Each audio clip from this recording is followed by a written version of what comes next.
So, Milo Yiannopoulos is what we call a formerly relevant person. At this point, the only time I hear of this guy is when people make fun of him for not having a Twitter account. I don't know, he's been on the decline for a while. I think recently he got banned off of Telegram. Was it Telegram? Because he was threatening to leak Ben Shapiro's cell phone number. Something like that. Normally, I don't like giving people like this attention. I think he was doing it. I think wait, guys, I'm unironically asking, is Milo a Nazi? He kind of is, right? Wasn't he like Seek-Heiling, and didn't he have like a computer password that it was like the Night of Long Knives? I'm pretty sure he's actually a Nazi. So it may have been because Ben's Jewish. I don't know. He JQ's in this video. Does he now? Well, keeping in line with the word of Christ Almighty, Milo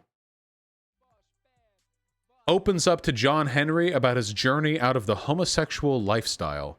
He warns white liberal women he's on a mission to help men break free from the homosexual lifestyle. Let's do it. The always controversial Milo Yiannopoulos has now done the most controversial thing that can be done. He's come out as ex-gay. With the help of the consecration to St. Joesph in this year of St. Joesph, he has managed to stop giving in to same-sex attraction and has been living a chaste life. Stop giving in. He gave a blockbuster interview to LifeSite's Doug Mainwaring Wednesday, which went totally viral. Drudge Report carried it, the UK Daily Mail, the Independent, and the New York Post, among many, many others. He spoke with me yesterday about his decision and his future. This is the John Henry Weston Show. You're going to want to stay tuned. So I want to be really clear, by the way. I don't believe any of this bullshit. I just think this is a way to get headlines back on him, okay? Like, ex-gay. Okay, yeah. Milo, I mean, the guy said it right here. He's just done the most controversial thing you can do. That's all it's about. That's all he's ever cared about. So yeah, let's see how far it goes. Oh, that's right. The password for his computer was Long Knives 1290. Long Knives refers to the Night of Long Knives, which was when the Nazi party executed its Strasserite element, and 1290 was the year that the King of England exiled Jews from his kingdom.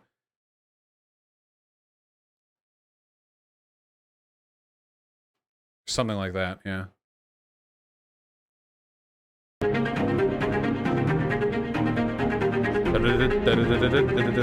Didn't Milo turn out to be a pedophile? Oh yeah, that was the most controversial thing Milo ever did. Remember?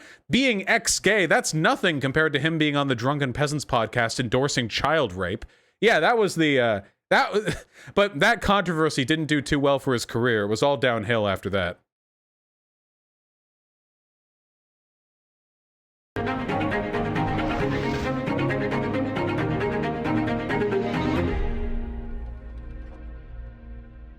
Before we begin, let me remind you to go direct to lifesitenews.com to keep up with all of our video and news offerings. Go direct to lifesitenews.com and click on the subscribe button at the top right-hand side so you won't miss a beat of news on life, faith, family, freedom, and culture.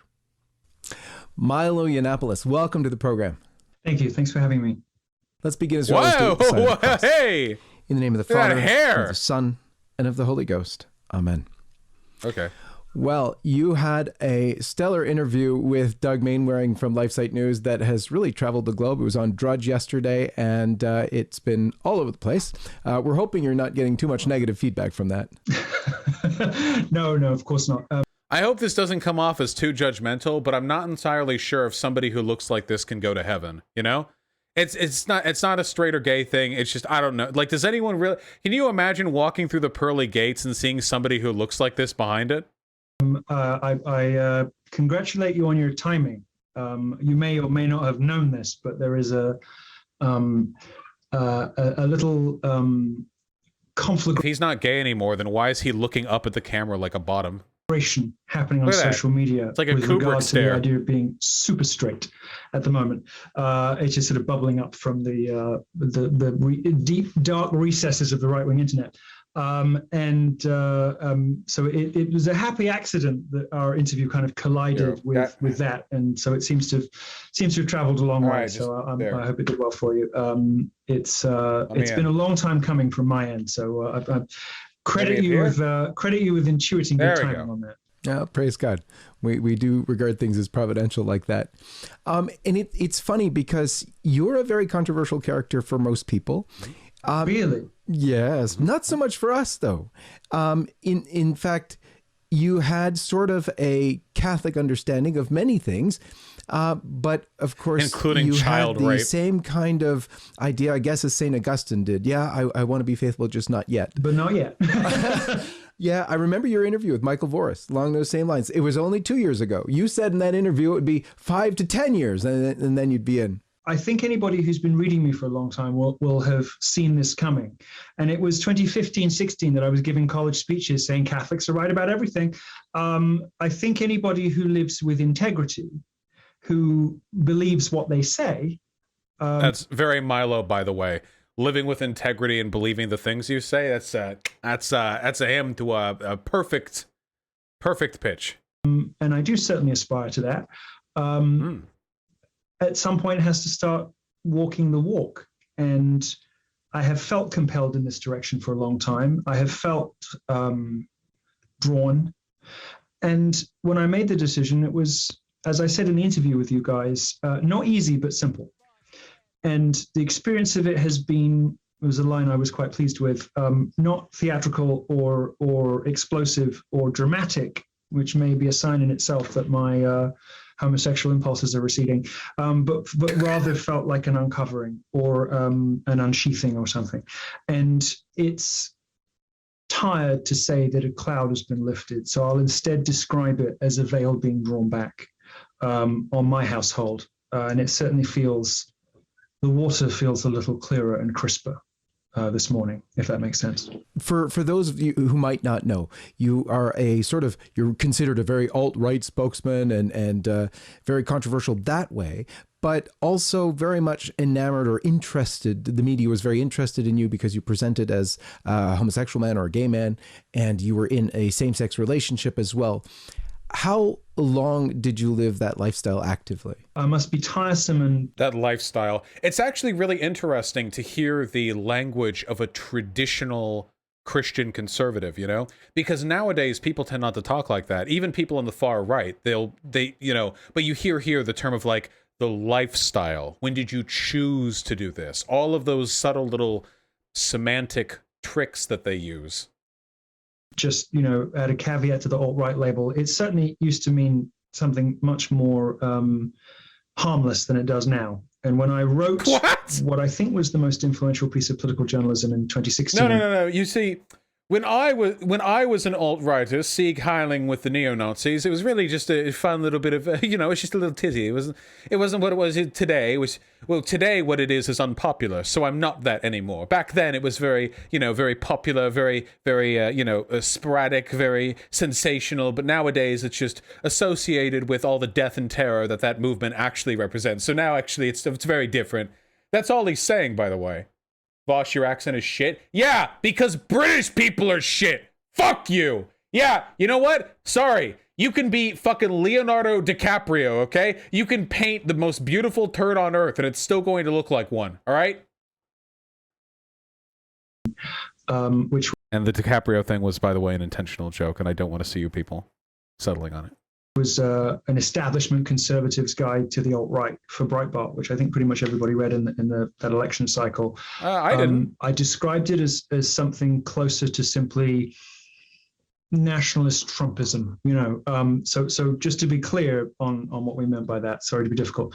As your main question, it's taken me 37 years to begin to break free from what I now recognize to be the symptoms of the fallout from childhood experiences. Oh, nice. we're going down the "I was raped as a kid and that made me gay" line. By the way, the childhood experiences that he's referring to are the ones that he defended on the Drunken Peasants podcast by saying that being molested by older men was a formative experience for him and for most gay children. And I think the central problem with trying to explain to people who have accepted the born this way propaganda. And I've always known it was that. Really? But the central problem is explaining to them how it can be that something that they feel is a natural part of them can in fact be a cluster of symptoms from childhood abuse or from childhood. I think that heterosexuality is a product of trauma. That's what I think. Okay? I think that we're all born pan, okay? And you're traumatized into heterosexuality by heteronormative social standards. That's what I believe, okay? That everyone would be out there fucking rolling around in the fields were it not for all those times in childhood that any deviation from traditional gendered behavior was punished by your parents and your siblings in your schools. Yeah.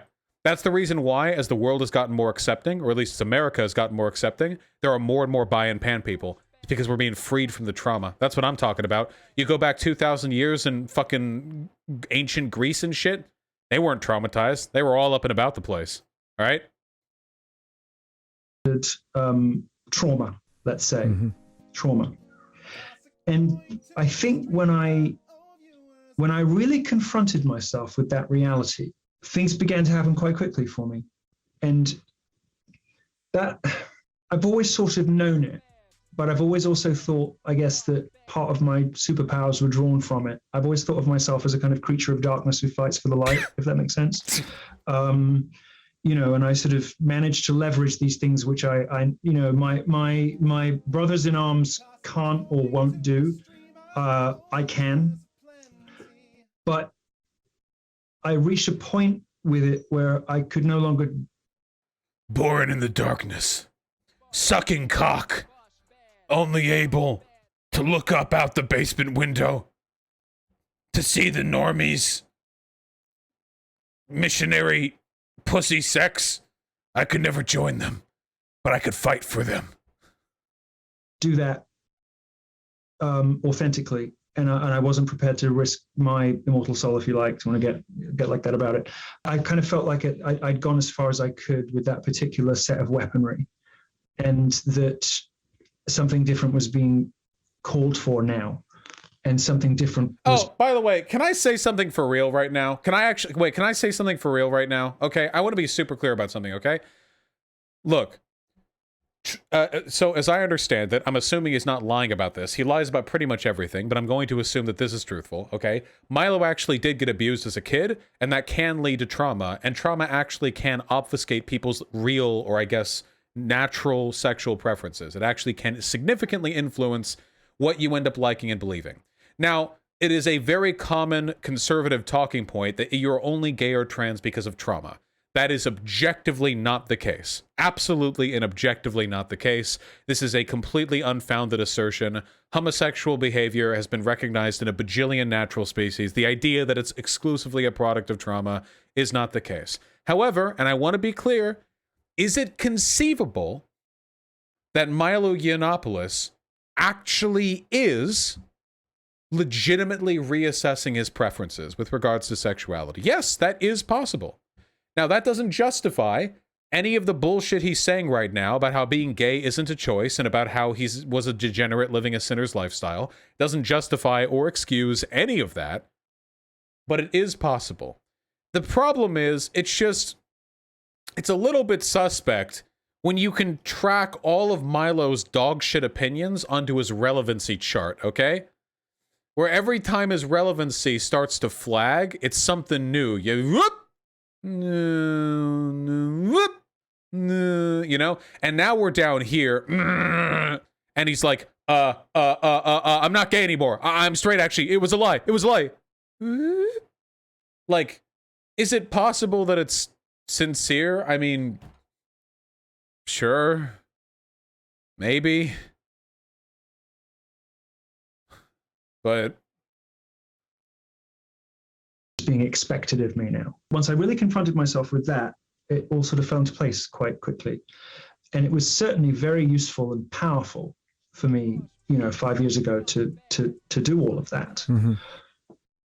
But it doesn't have the same resonance now. And I look at my creations. I look at Turning Point USA, Lady Marga, and entities like that. And they say all revolutionaries grow to hate their children, right? All revolutionaries. This guy is so fucking pretentious, dude. I created the MAGA movement, and now I look back at it and I see that there's a trans woman in the MAGA movement, and I just, I look at this. I look at what I created now, and I shudder in horror and grief, honestly. And I think that really, when I really confronted my own feelings about that, the path was obvious. There was no other way. So that's what I mean by not easy but simple. It's very interesting. You mentioned about the childhood traumas and so on, and you yourself experienced it is one of the most common traumas of people with same-sex attraction, that they were abused as children, or... Yeah, this is the TradCon. It's been so long since I've heard these arguments, I remember these from back in the edgelord atheist days, back in like 2012 and 2011 and stuff like that, when the big internet arguments were about like, fuddy-duddy suit-wearing Christian conservatives who hate life and goodness, and edgelord atheists who like anime and think that being gay is totally rad. In addition to overbearing mothers, which might be another component of my own etiology. Another thing that they do, by the way, with this pseudoscience, is they'll justify your trauma in any way. It's always something, okay? It's, oh, you're gay. Oh, so you were raped when you were a kid. And you're like, no. And they're like, oh, okay, so you must hate your father or your mother. And it's like, well, no, actually, we have a good relationship. So they're like, oh, so you have an overbearing mother or father. And you're like, no, I don't think so. And they're like, okay, well, it has to be something. It's the definition of like, of motivated reasoning. They don't have a set standard. Their definition of abuse will be anything. In fact, I'm not kidding. I have actually seen people say that a kid was turned out gay because they were abused, and the abuse was that their relationship with their father was too friendly, because fathers are supposed to have a domineering and patriarchal relationship over them. So by being friends with your father, you're actually cheapening and corrupting the traditional family relationship. They'll say anything, like literally anything, to confirm their pre-existing biases. So yeah, this logic is just dead on arrival. By the way, it really does sell. Like, hey, any LGBT people want to be on the conservative movement? We just had Blair White getting called a delusional man who should grow out her mustache by a neo-Nazi on that conservative panel we saw the other day. Now we have Milo Yiannopoulos, who's like, actually, I faked being gay and all gay people are degenerates. Like, these are the major LGBT icons of the right wing. Unironically, Milo Yiannopoulos and Blair White were like the two big ones. And look at them. They're cuckolds. They're massive cuckolds. Yeah, now we have Dave Rubin, who recently discovered his Christianity. It's only a matter of time until Dave Rubin discovers that he's not gay, by the way. Like, wow, LGBT people, is this the movement you want to be a part of? To constantly apologize for your existence to no avail because you'll be despised anyway? Jesus. Isn't he Jewish? Didn't Dave Rubin Christianity, didn't he recently? No, he was an atheist. Yeah. Yeah, Dave Rubin was an atheist. Why this popular secular commentator is turning to the Bible. I think he may have been, like, culturally Jewish, but... Or am I thinking of Milo? Well, anyway, yeah. We're talking religion here, I think they meant Milo. Yeah, well, yeah. Maybe that's why there are so many Jewish homosexuals. I've often wondered about that. My mother is Jewish technically, which makes me Jewish technically. I've often wondered whether that's why there seem to be so many Jewish gays. That seems to be the two common factors, right? The two commonalities are absent fathers or negative male role models and overbearing mothers, plus some kind of traumatic psychosexual event. Mm-hmm. these two things seem to come together to produce this. So yeah, I think that's right. And now, strangely, you said you've had a... Milo could have said, and literally anything, by the way. Milo could have said, you see, it actually has to do with the photo wavelengths. I think that an overexposure to ultraviolet light in infancy actually is what leads to homosexuality. And when I was a young boy, my mother would bring me out to a field, and there were many flowers, and there were bees there. And bees, of course, can see ultraviolet light. And I imagine their affinity for that part of the world meant there must have been a special amount of it, maybe a hole in the clouds above us. And I think it was that exposure to ultraviolet light that might have set me down the... Like, Milo could have said anything, and this guy would have nodded along, by the way. You know? Literally anything. 36 journey, sort of even recognizing that, you know, could be it, and the fallout of that might have led you in the directions that you were led. But such considerations today seem to be illegal. People can't get help from people. Did you yourself get... Gay conversion therapy. He's talking about electroshock therapy, which is widely considered to be a form of torture and abuse. Some help from someone in terms of counseling or something to come to this realization? Yes, I did. And I can't talk too much about this, but I intend to do what I can to provide that kind of help, or to help let's just say I intend to spend a large portion of the rest of my life on helping to provide that kind of assistance to others. I'm British, so I have a natural aversion to anything approaching therapy. I think it's all complete nonsense and BS. But certainly the spiritual guidance of a good priest. Did one of them just fart? Point you in the direction. You have to do all the work yourself. There's no, like, don't get it twisted. You can't just get an expensive therapist. They make everything much worse. Is that like a card shuffle? Like a card deck? Well, anyway, I thought it might be nice to review the literature. Conversion therapy is the pseudoscientific practice of trying to change an individual's sexual orientation from homosexual or bisexual to heterosexual. There is no reliable evidence that sexual orientation can be changed, true, and medical institutions warn conversion therapy practices are ineffective and potentially harmful. And then here are 8 citations. Medical, scientific, and governmental organizations in the US and UK have expressed concern over the validity, efficacy, and ethics of conversion therapy. 6 citations. Various jurisdictions around the world have passed laws against conversion therapy. The APA opposes it because it's bad, blah, blah.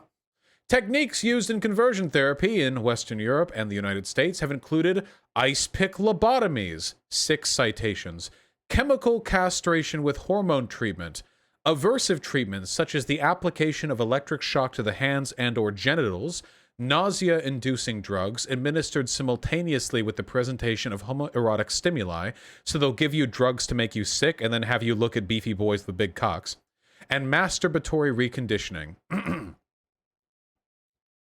The article is quite long if you want to read the whole thing, but there you go. That's what they're fighting for.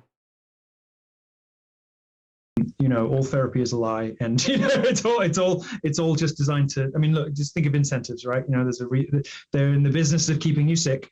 It's no different from big pharma. They're in the business of keeping you sick, but priests aren't. And if you look at the incentives of people, it tends to guide you relatively well to picking good help over bad help. I did talk to... Wait, therapists are incentivized to not fix the problem so they can keep making money off of you, but priests aren't?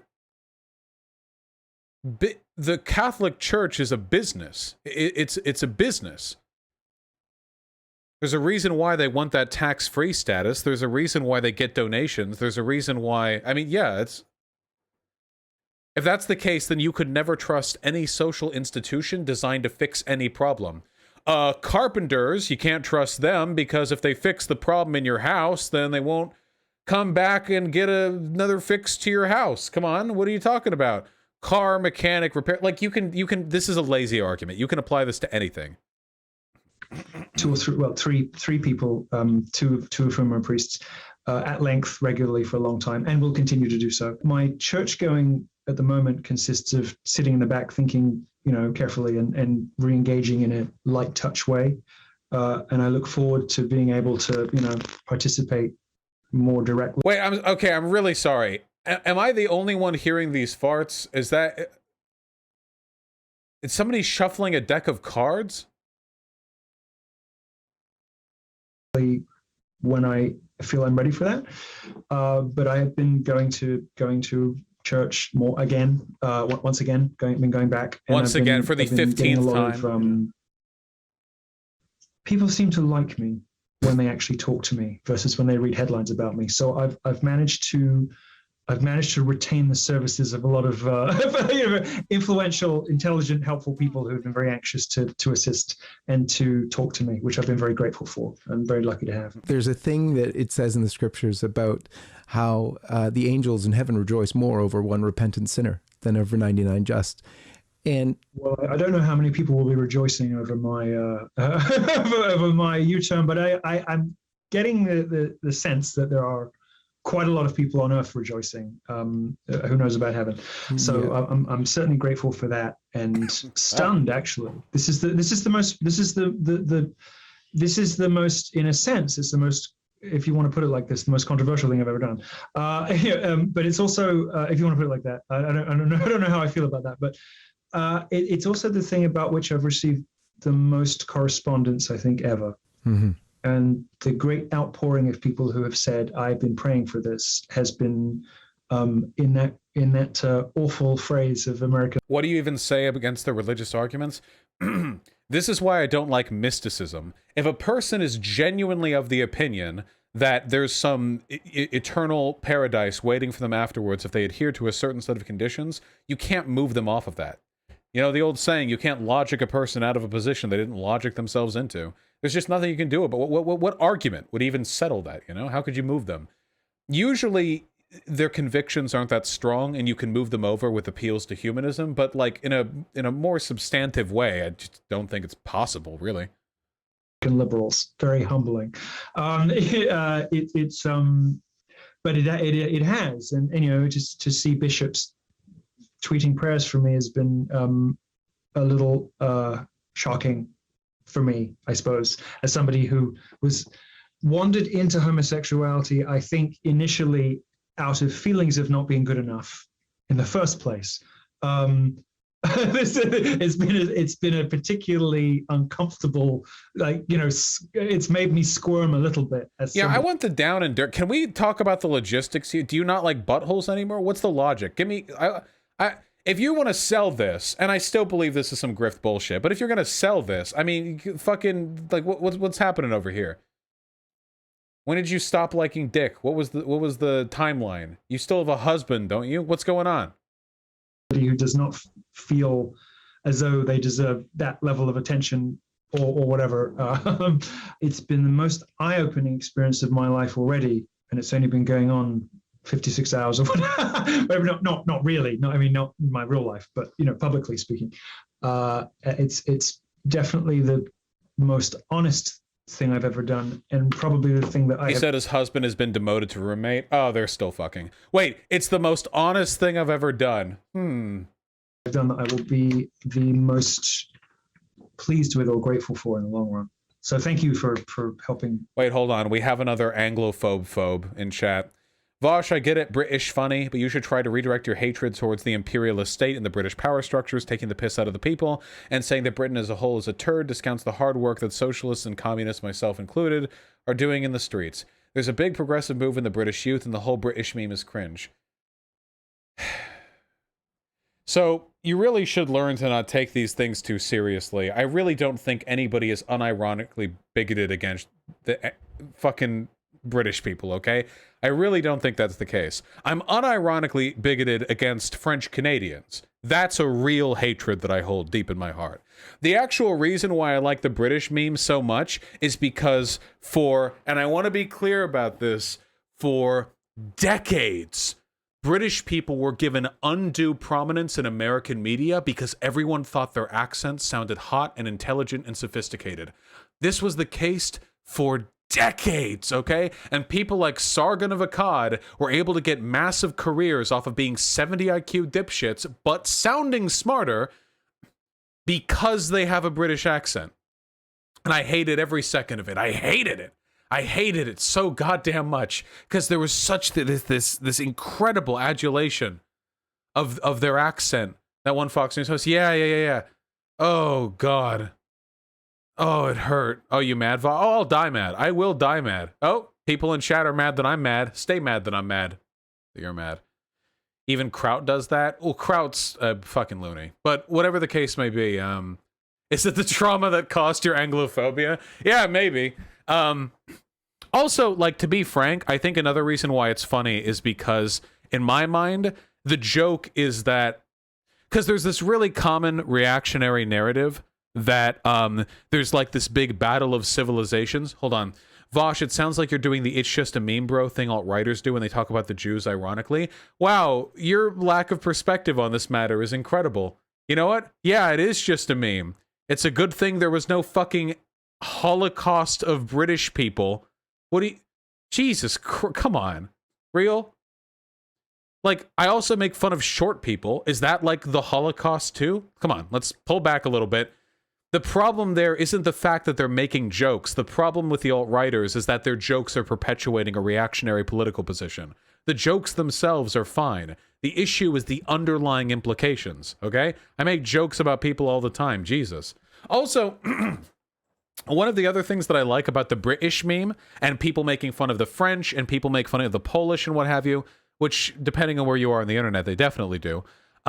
The thing that I really, really like about those memes is that there's a reactionary narrative of this battle of civilizations between all the Anglo-Europeans and the black people and the brown people, and they're all battling each other. But in reality, Europeans fight amongst each other all the time. And the idea of, like, faking super serious national hatred towards the British, and that being like, or the Italians, you know, like, the fucking Italians, like, like that shit, yeah, mamma mia, motherfucker, like that. And it's like, the joke is like, you're aping the aesthetics of real national hatred, but in reality, you're not actually perpetuating anything harmful. Does that make sense? You get what I mean. You get what I mean or you don't get what I mean. That's pretty much all I can do.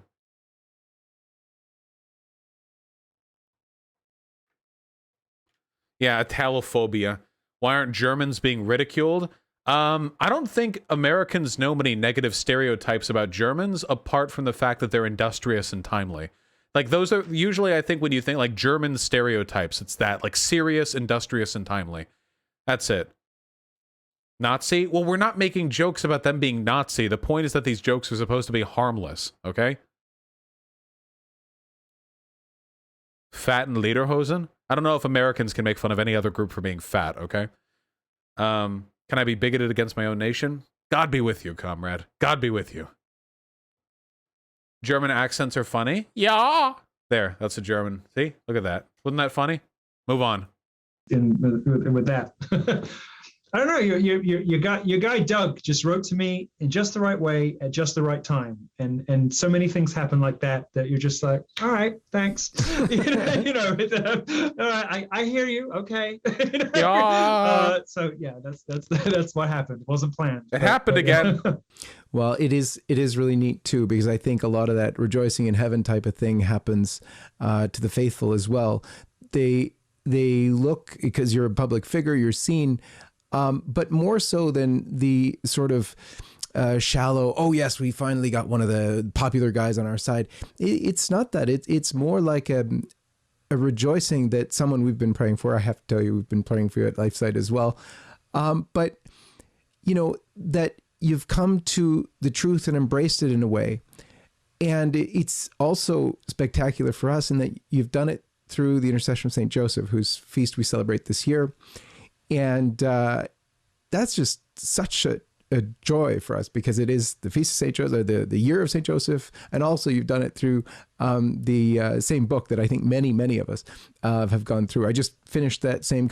So St. Joseph is the patron saint of the universal church, unborn children, fathers, workers, travelers, immigrants, and a happy death.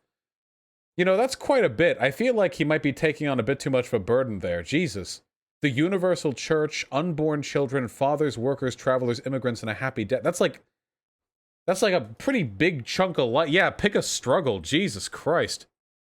consecration myself, and now I'm into the consecration to Our Lady, which ends March 25th. So tell us a little bit about that devotion to St. Joseph that you started, why'd you start it, and how it's going now. I like the fact that I looked this up on Catholic.org, which is run by the Catholic Church. I like how this site just looks like an early 2000s like shopping site. Jesus. Catholic online shopping, face masks, home blessing. Speaking of business interests and an incentive to keep people coming back, Bibles, wall crosses, keychains, plaques, visor clips. Here, buy one, get one free. Your Catholic Church tote bags. Go back down here.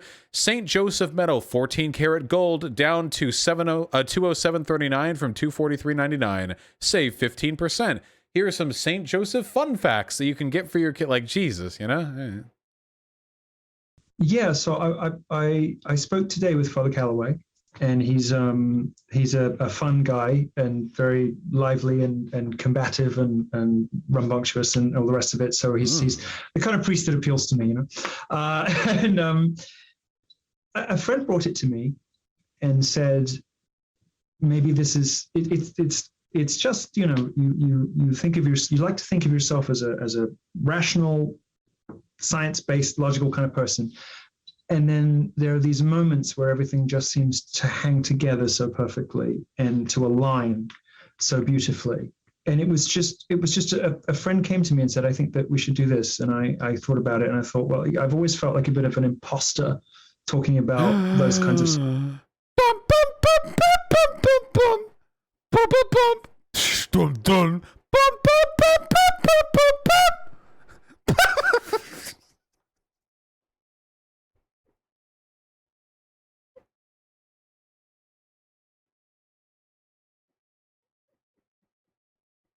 Okay.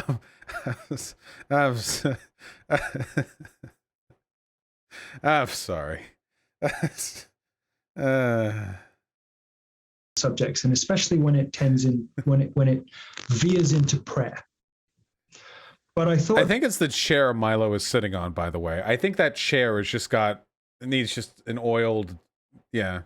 By the same token, if I do this publicly, what I've learned about the way that the internet works is, people kind of ignore it, and then when they realize you're serious about it on like day 6, suddenly it blows up, which rewards kind of regularity and commitment, which is no bad thing. I have for my whole career been consumed with concern and fascination and frustration with the gender identity madness, with masculinity, and with the loss of men from the church, the influx of unrepentant sodomites, I suppose I should call them now. You can't, dude, you were an unrepentant sodomite 6 days ago. It's very quick to turn heel there. He even looks like he's making the troll face. I think he knows he's fucking around with them right now.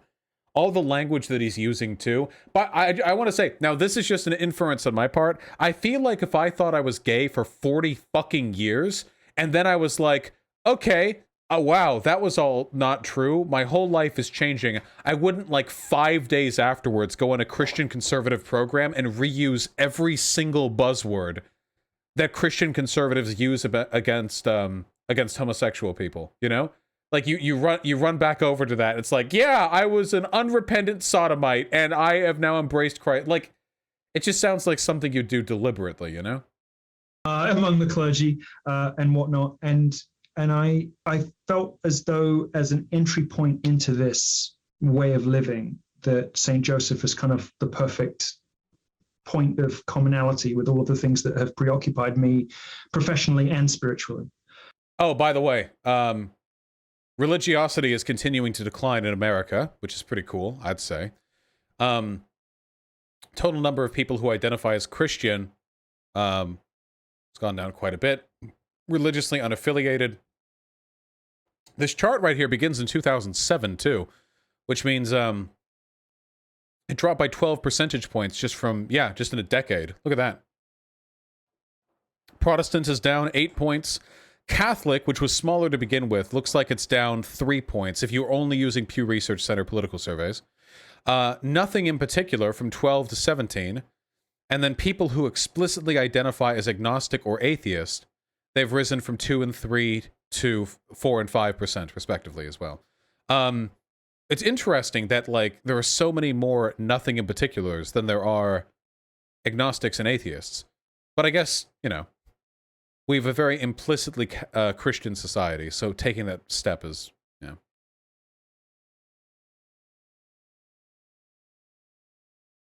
Church attendance is declining.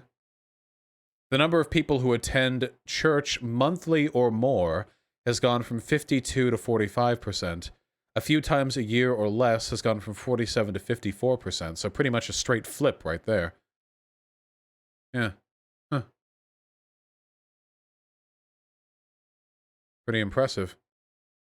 Millennials in particular have seen a 16-point drop in Christianity. Democrats, a 17-point drop. Even Republicans have seen a 7-point drop in religiosity. Even the silent generation, people born before the end of World War II, have seen a drop in religiosity, albeit a much smaller one than you're seeing here with millennials and the like. Yeah, we need to replace church with a better social space, for sure. We need to... we need collective social spaces. If churches aren't doing it, we need a better one.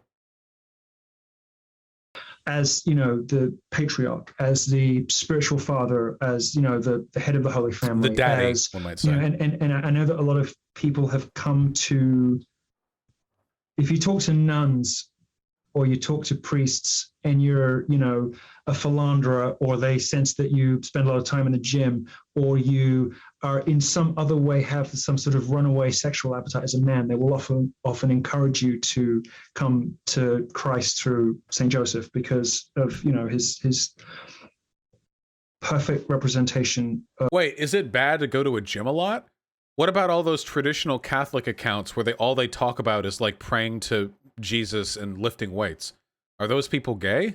Probably. Of virtuous masculinity and of the heroic manly virtues, you know, being a provider, a protector, being, you know, the sensitive and loving and pious, but strong, protective head of the family. That's what I've always aspired to be professionally, to the disaffected young men that I've always been speaking to through my journalism, whether I'm talking about men who give up on women and, you know, and disappear into porn and video games, or whether it's Gamergate, the, you know, whatever, or whether it's the Trump stuff, which, you know, all of the Trump meme, you know, magic was driven by disaffected young men. Imagine unironically using the term meme magic in 2021. I'm surprised he didn't show up to this interview with a hat saying meme war veteran or something like that. A lot of the same people who are now looking for spiritual answers, because there's this huge religious revival among young conservatives at the moment. So, hold on. This is a half-truth. Now, we just looked at the data, and no, actually, religiosity is just on its way down, and it's going to keep going down, too. However, in the very narrow sect of, like, alt-right adjacent white dudes who have nothing going on in their life, yes, there is a resurgent of aesthetic Catholicism, like Nick Fuentes types, you know? Now, I maintain these people don't, it's a phase for them. These people don't give a fuck about God. They don't live their lives in accordance with God's principles. They don't read the Bible. They don't go to church. I doubt any of them actually care about any of this. It's really about the aesthetics. They want to be crusader LARPers, you know? They want to be able to run around talking about how, because it's much weightier to be able to say, you know, yeah, Christ condemns these degenerate transes than it is to say, like, ah, yes, I have arrived at a utilitarian calculus determining that trans people are bad. It's way easier to just lean right back into the aesthetic. It means less thinking on their part. It's easier to rope stupid people in. Yeah, works where it works. But it's always a phase. Who, unfortunately, are looking at the Catholic Church and seeing a sick, you know, corrupted, degenerate institution and saying nope, and instead, you know, looking east and getting drawn into, you know, the Eastern Orthodox Church. And it's like, well, close enough. I thought he was gonna say Buddhism. I'm sorry. Wait. Okay, it's just okay. Eastern Orthodox. Okay. No, I thought it's just like as all these alt-righters are looking towards Buddhism or Confucianism or something. Yeah. I don't know much about Eastern Orthodox Christianity. I don't know much about it. It wasn't the group my father was raised in.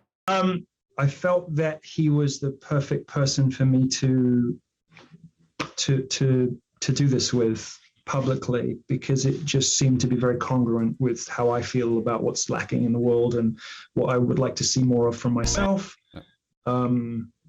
So that's I don't know if that's a very good answer, but lots of discordant wind chimes kind of lined up for me, and and then a friend just sort of said, "Shall we do this thing?"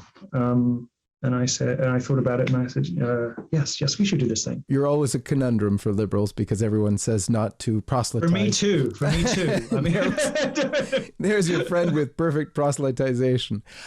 Wanted to ask you about, well, we'll take it from where you were just speaking about. You were speaking about young disaffected men looking to the Catholic Church and seeing a horror show and turning to the East or whatnot. I pray that you're going to be some kind of remedy for that too. But you also wrote a book a couple years ago, Diabolical, How Pope Francis Has Betrayed Clerical Abuse Victims Like Me and Why He's Got to Go.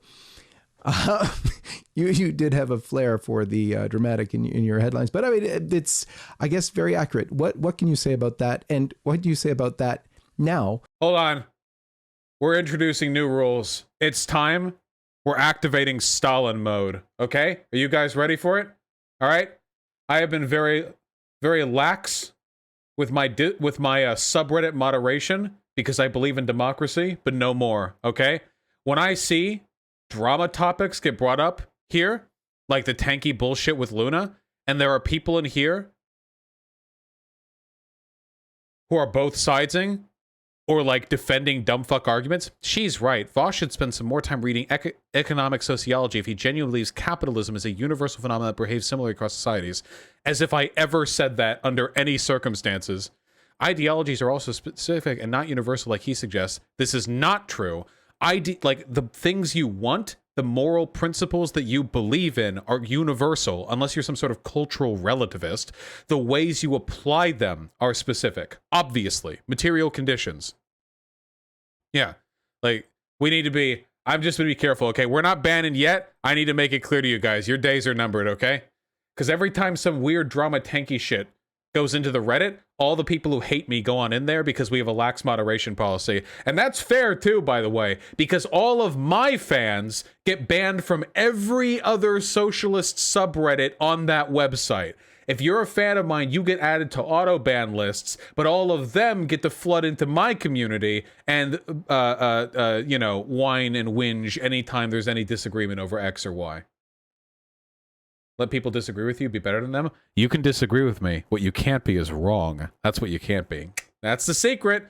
I'm cool with people disagreeing with me, but who God, when people misinterpret my arguments, that gets me. That gets me good. What's wrong with cultural relativism? You can use cultural relativism to justify almost anything ever, like in a bad way. Like, oh, actually, well, throwing gay people off rooftops in Saudi Arabia is just like their culture. It's not bad over there. That's how they believe they need to maintain a morally cohesive society. Like, no, it's what? No, the thing's good. A thing's good. You know, if you believe a thing's good, you believe a thing's good. It's how it is. Yeah, it's an incoherent ideology. It's totally okay to criticize like positions. Your sub has a massive drama baiting problem. Yeah, we might do something about that. That's a reductionist take of cultural relativism. You can use it in bad ways, but cultural relativism is the ability to understand a culture on its own terms and not make judgments using the standards of one's own culture. So here's the problem with this, okay? On one hand, there are valid ways of making this argument. So for example, Iran does some things differently than America. Okay, I may prefer some of the ways that America does things, but that doesn't make them better, okay? I'm talking maybe about like dress or like the way cities are organized, some civic structure, like that kind of stuff, you know? It's different, and I like what I have, but that doesn't make it better. You know what I mean? Very often criticism of other cultures stems from this intuitive rejection of difference. That's a bad thing. And in that respect, I think that you shouldn't use your own culture as a standard to judge others. However, it is absolutely okay to judge a foreign culture for moral failings. That's totally okay. It's 100% okay. All right. Yeah. Like if there's another culture and they're doing bad things, not bad because it's different from what we do, but bad because it's bad, because you can trace it back to some axiomatic preference you have, then yeah, criticize them for that. It's fine, you know?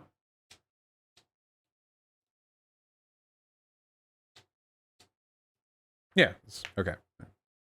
Just gotta make sure. Post kind of conversion in a way. I consider the cover-up systematic, purposeful, deliberate cover-up on an industrial scale of abuses to be equal in magnitude and moral horror to the abuses themselves, which is a big thing to say, which will upset a lot of people. But Pope Francis has now, it is a matter of record, been... Why is his camera aligned like this? Unironically, like how hard would it be to tilt the camera down or push the seat up? Responsible for some of those cover-ups. This is a uniquely awful situation in which it's no longer a case of whispers, but a case of known objective fact that the heir to St. Peter has lost his moral and spiritual authority by... All right, if we're just complaining about the church now, hold on. As we wouldn't wish for anybody to come to misfortune, but we're in an impossible situation where the only right answer seems to be to ride out the storm. But I hold this Pope personally responsible. Okay, we're complaining about the Pope. You will see, instead of gay men, you'll see men who have sex with men, right? Which is a very kind of clunky, modern, awkward way of saying that we prefer to think of people now as what they do, right? Goddamn right. There was a really clever response to this, a response that worked from the gay lobby and from the left in the 80s and 90s. They said, well, okay, well, if this is a sinful lifestyle choice, well, we can't really beat them on their own terms because they kind of got the sin thing like down. Well, no, it's like a meaningless argument, okay? Saying they can't beat the sin argument is like saying they don't have a counter to your invisible force field on the playground. Like, it's not even worth addressing. What does that mean? And so what do? Well, we'll say that it's like being black or like being a woman. It's what you are. You're born like it. So we'll invent this thing called the gay gene, and we'll... Wait, there's no gay gene. Invent? What are we talking about? Wait, people on the left don't like the biological argument for homosexuality. The argument from people on the left is that there's no point in bothering to explain it because it doesn't matter, because there's nothing wrong with being gay. Like, why are people British? We don't know. Nobody knows. Say that you're born this way, so that anybody who criticizes or seeks to help you out of this way of life... Wasn't the gay gene a straw man by conservatives? That's what I remember it being. Gay gene.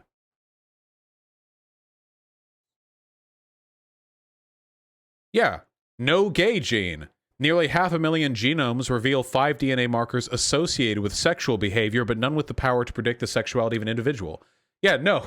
The scientific community is not in on this. It was the conservative community. There was a small subset of the activist community who wanted there to be a gay gene, because if there was a gay gene, you couldn't hold gay people at fault. But the real activists for gay rights were never taking that road. Like the predominant body of the movement was saying, it doesn't matter if there's a gay gene or not. We don't need to justify our existence.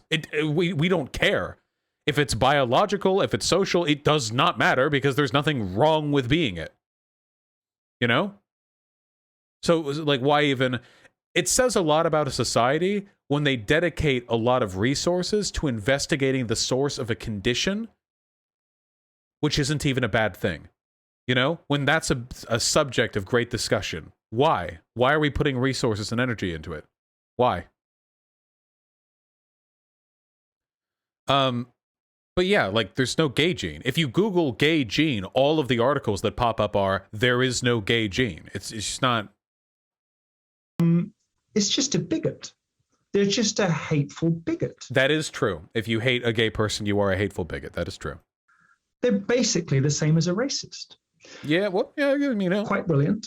And generally. It worked. The problem is that it's not true. And what we know for sure about sexuality is fairly thin on the ground, partly because for the last 30 years, it's been almost impossible to do honest research. So what should we say to those who think homosexuality is a choice? That it doesn't matter. That's the only answer. It literally does not matter. It's a choice. It's inherent. It doesn't matter. It's utterly irrelevant to me. Some people are gay. Some people aren't. We know that these numbers are influenced heavily by social factors, which is interesting, at least from my end of the spectrum, a sociological end of the spectrum. But it doesn't matter. So some people will say, oh, well, if it's choice, they can change. Why change? Why? Why should gay people change? Why should they? They don't want to, clearly. Why? What's wrong with them? To which the answer is, of course, nothing. Which environmental factors are associated? How well society treats gay people. The better society treats gay people, the more gay people there will be. I really do think that most humans are inherently bi, or pan, or whatever. Most of us are pretty well to the middle of the Kinsey scale, and society, very early on in our lives, coerces us towards one end or another. And we stay that way, you know? But honestly, look at it. Straight men are infatuated with cock. Straight men are just obsessed with cock. It's all they can think about, okay? And straight women, as the 5 of them, I mean, we all know women explore with sexuality quite a bit more than men do, at least evidently. You know, and that's probably in large part because society is more okay with the idea of women fucking around with each other.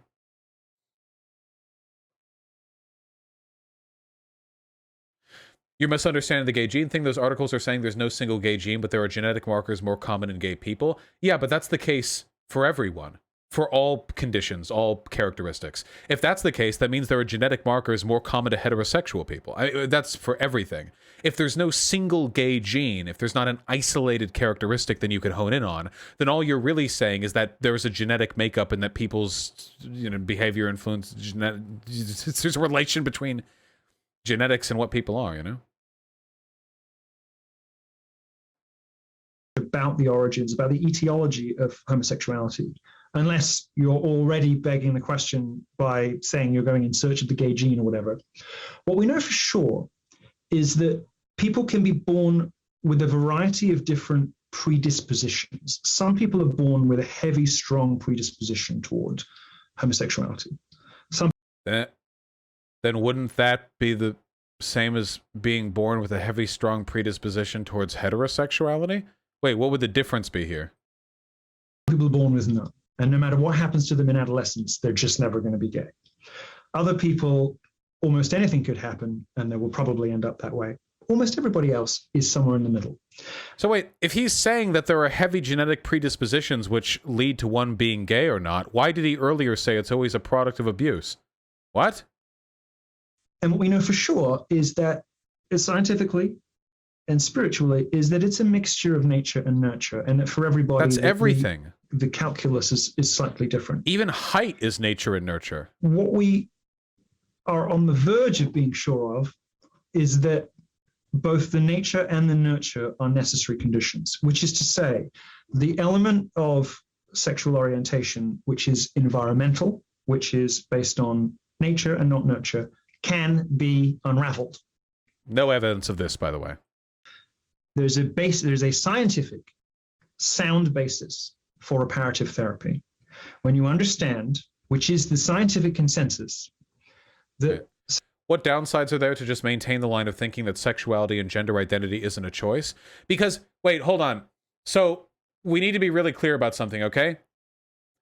Socially determined and a choice are not the same thing, even slightly, okay? Not even close, all right? Social factors determine what types of food you like.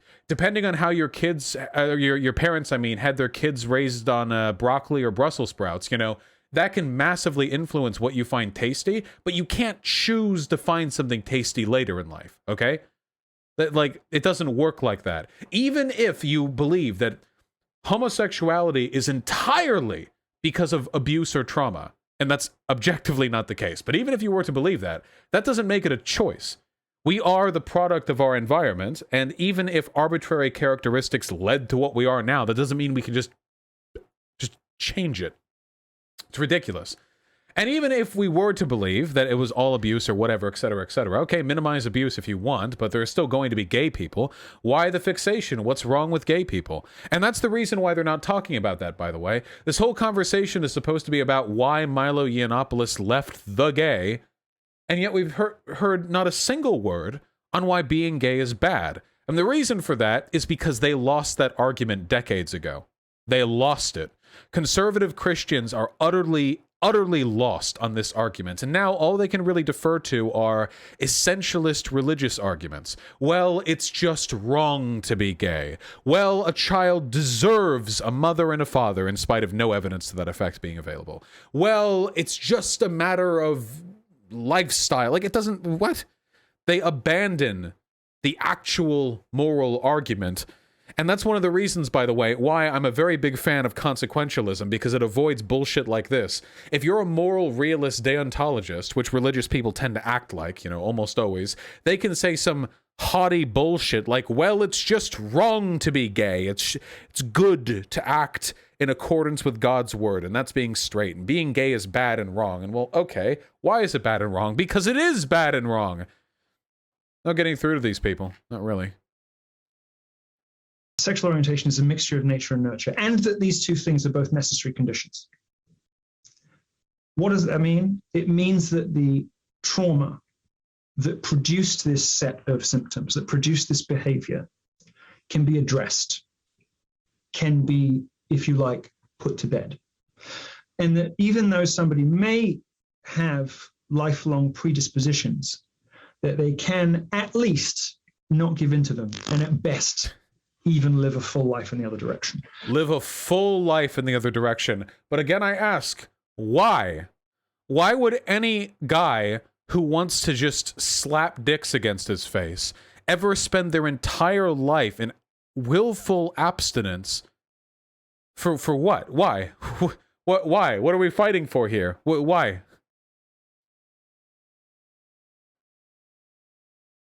No, really, why?